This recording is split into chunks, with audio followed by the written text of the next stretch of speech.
Warahmatullahi wabarakatuh. Perkenalkan, nama saya Ismail dari jurusan Pendidikan Teknik Mesin Universitas Sriwijaya angkatan 2020. Di sini saya akan memenuhi tugas perkembangan dan pertumbuhan peserta didik.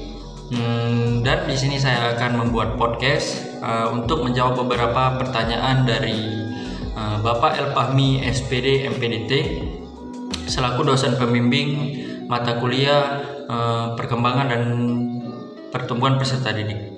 Baiklah, langsung saja saya akan membuat podcast bersama teman saya Muhammad Priyantama Gunawan. Check it out.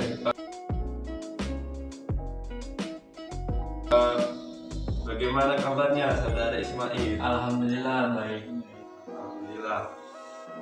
Jadi di sini saya ingin sebagai penanya ingin memiliki beberapa pertanyaan untuk saudara Ismail.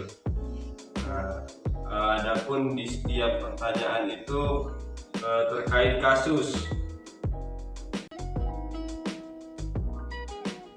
Jadi kita mulai saja ya, langsung yang pertama. Setiap manusia adalah unik. Manusia diciptakan dengan berbagai persamaan dan perbedaan masing-masing yang membedakan dengan manusia lainnya. Budi adalah seorang siswa yang masuk ke SMK di kota tinggalnya. Siswa tersebut memilih masuk SMK karena saran dan pertimbangan dari keluarga. Alasannya adalah setelah lulus maka akan mudah untuk mendapatkan pekerjaan. Keluarganya termasuk keluarga yang kurang mampu sehingga akan kesulitan ketika ia mau melanjutkan ke jenjang pendidikan yang lebih tinggi. Di sisi lain, sebenarnya ia tidak berbakat di jurusan SMK sekarang ini. Dia berbakat di bidang komunikasi. Untuk masuk sekolah komunikasi memerlukan biaya yang tidak sedikit dan sekolah tersebut ada di luar kota. Sebagai seorang pendidik, solusi apa yang akan Ismail berikan kepada Budi sehingga dia bisa menerima keadaan ini dan memaksimalkan potensi yang ada pada dirinya? Ya, terima kasih atas pertanyaannya. Baiklah, berdasarkan permasalahan yang dihadapi Budi, menurut saya sebagai calon tenaga pendidik harusnya kita mendorong siswa agar bisa mengembangkan bakatnya. Nah, seperti yang dialami oleh Budi, kita sebagai pendidik juga memberikan Budi motivasi bahwa bakat yang ia punya juga bisa dikembangkan di SMK. Nah, meskipun dia harus menguasai dua bidang sekaligus, sebenarnya tidak jadi masalah ya. Nah, kemudian agar pembelajaran berjalan dengan lancar, kita sebagai pendidik harus selalu berbicara dan menjadi tempat cerita.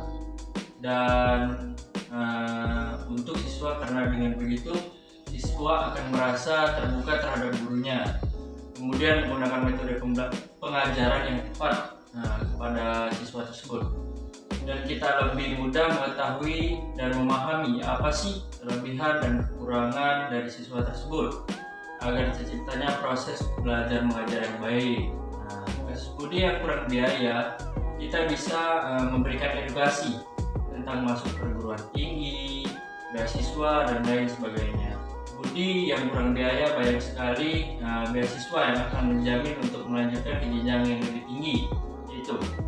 Dengan itu tugas kita sebagai pendidik yang untuk terus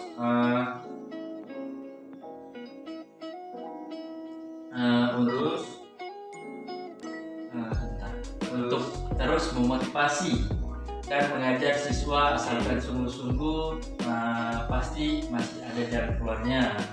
Itu saja dari saya. Oke, jadi sebagai tenaga pendidik menjadi tempat cerita kepada Budi dan memberikan motivasi dan informasi terkait permasalahan biaya.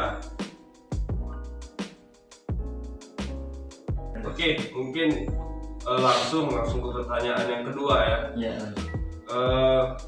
Seorang siswa, sebut saja namanya Andi, merupakan seorang siswa SMK di sebuah kota besar di Pulau Sumatera.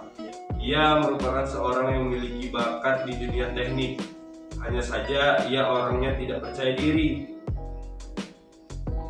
pemalu, overthinking. Dia selalu ragu akan keputusan dan tindakan yang ia buat. Dia takut keputusan yang ia buat akan ditolak oleh orang lain. Sebagai seorang pendidik, solusi apa yang akan Anda berikan kepada Andi sehingga dia bisa menerima keadaan ini dan memaksimalkan potensi yang ada pada dirinya? Nah, jadi menurut saya sebagai calon tenaga pendidik ada beberapa hal yang akan saya terapkan nantinya. Untuk mengatasi siswa yang kurang percaya diri, pemalu, dan overthinking seperti Andi, pertama kita sebagai pendidik harus melakukan pendekatan. Nah, pendekatan tersebut terlebih dahulu kepada siswa, seperti memberikan pertanyaan, kenapa dia tidak percaya diri, kenapa dia selalu berpikir buruk, dan tanyakan juga alasannya kenapa. Setelah itu kita bisa tahu dan kita bisa memberikan solusi serta dukungan kepada siswa tersebut. Nah, seperti yang saya ketahui, seorang siswa yang tidak percaya diri dan overthinking itu bisa jadi karena dia tidak pernah didukung atau bahkan dia tidak pernah dihargai oleh orang sekitarnya. Dengan begitu ia akan berubah menjadi sosok yang tidak percaya diri dan sering overthinking. Maka kita sebagai tenaga pendidik harusnya memotivasi dan selalu memberikan support agar siswa tersebut bisa mengembangkan bakat yang ia punya.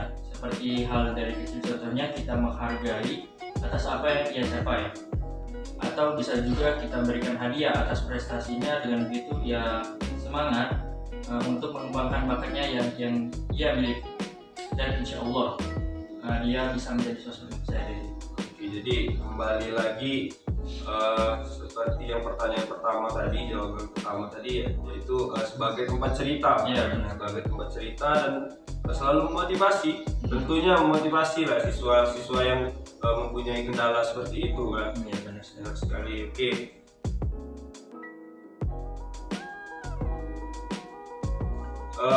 Lanjut lagi pertanyaan yang ketiga, yaitu pembelajaran tatap muka telah berubah menjadi pembelajaran tatap maya. Hal ini disebabkan oleh adanya pandemi COVID-19.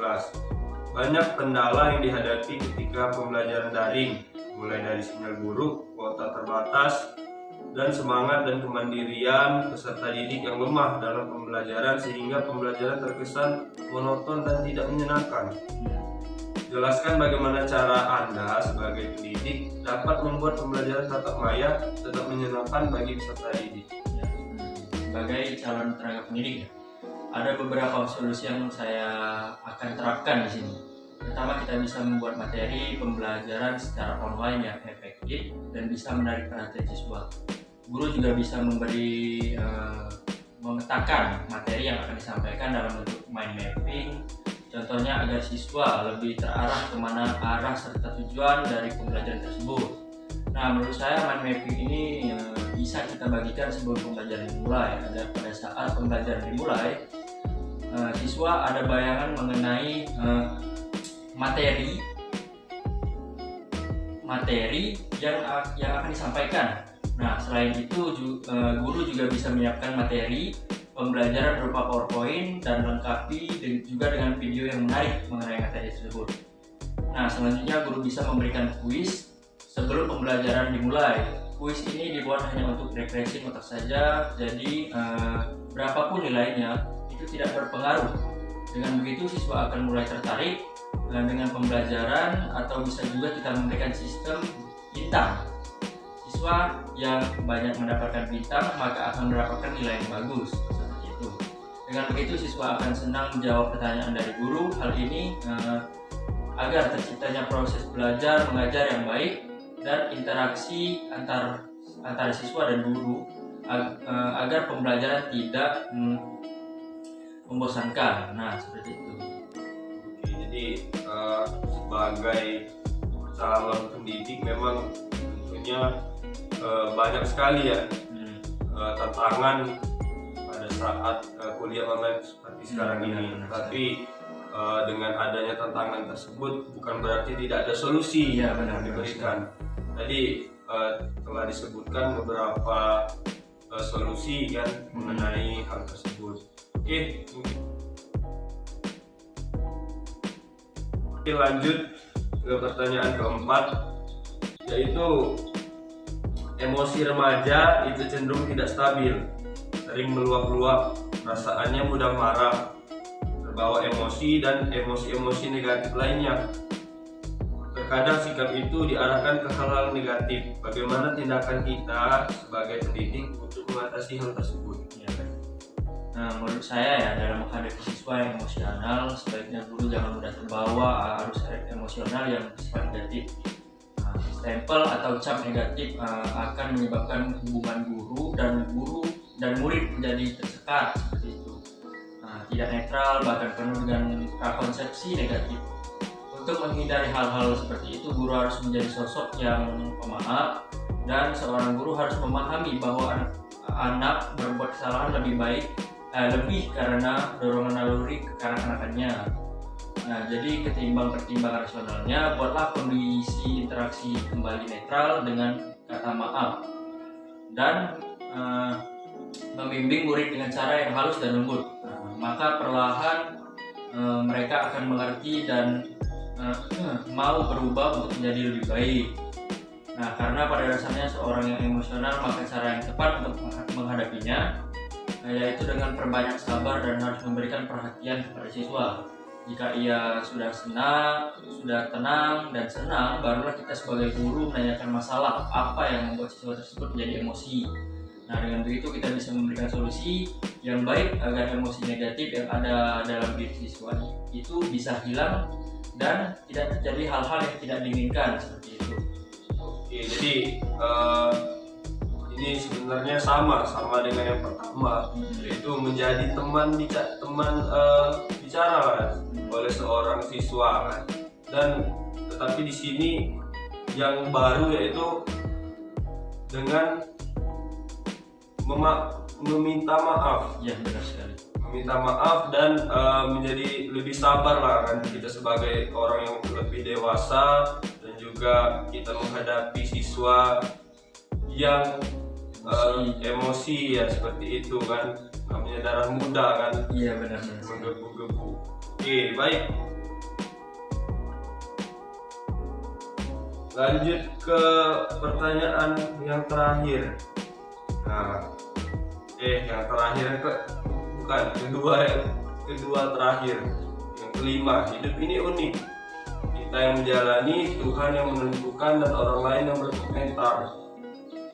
Oke, terkadang orang lain mudah sekali menilai sesuatu, padahal baru sekali lihat, baru sekali mendengar, dia dengan mudahnya melakukan judgement atau penilaian terhadap kita. Ini sering sekali sih kasusnya. Ada suatu cerita di mana ada seorang siswa yang sedang menempuh suatu pendidikan di suatu kota. Orang-orang di sekitarnya bilang bahwa sekolah tersebut akan memberatkan orang tua. Sekolahnya tidak akan selesai karena kekurangan biaya serta omongan lainnya yang sebenarnya tidak enak untuk didengar. Jika kalian berada pada posisi tersebut, apa yang akan kalian lakukan? Jika posisi kalian sebagai pendidik, nasihat dan motivasi apa yang akan kalian berikan kepada siswa tersebut? Nah, menurut pandangan saya pribadi ya, terkadang memang benar kata orang-orang yang hanya bisa menilai kita dari satu sisi saja ya.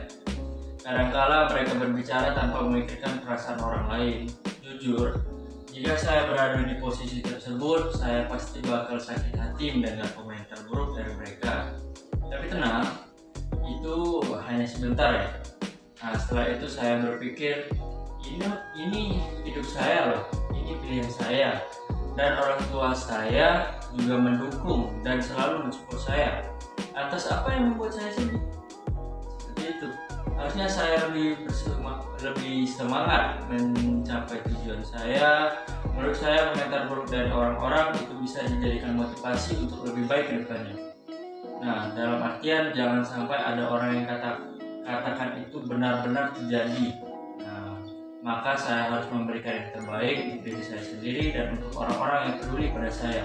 Saya tidak akan mengecewakan orang tua saya karena mereka sudah bekerja keras agar saya bisa bersekolah dan mencapai cita-cita yang saya impikan. Dengan begitu kita bisa merubah pola pikir orang yang berkomentar negatif menjadi positif. Nah, agar mereka tidak selalu menilai orang dari satu sisi saja, seperti kata-kata yang pernah saya dengar, tetaplah berbuat baik dimanapun tempatnya, karena dengan begitu kebaikan juga akan menghampiri kita. Nah, dan jika tadi pertanyaan, jika peran saya di sini menjadi seorang pendidik, maka saya akan memotivasi siswa tersebut untuk lebih giat lagi belajar. Nah, jangan sampai siswa patah semangat, tapi tumbuhkanlah semangat yang ada dalam diri siswa tersebut. Karena tak semua yang orang katakan itu benar. Ambil sisi baiknya dan buang sisi buruknya. Dengan begitu kita bisa menjalani hidup dan belajar dengan baik agar apa yang kita cita-citakan dapat tercapai.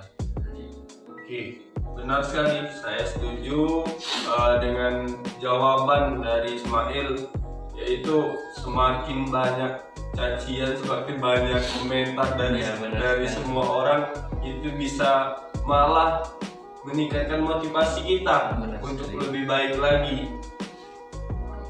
Bukan malah menjadi patah semangat. Memang setiap orang itu mempunyai dua pilihan pada saat itu. Dia menjadi lebih baik lagi atau dia malah menjadi lebih buruk. Mungkin seperti itu.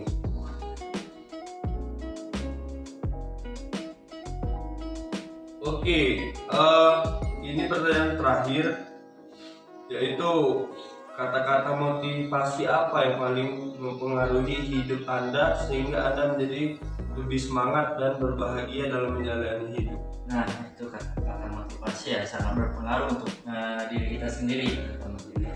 Nah, jadi kata-kata motivasi saya semenjak dari kecil sampai sekarang ini yaitu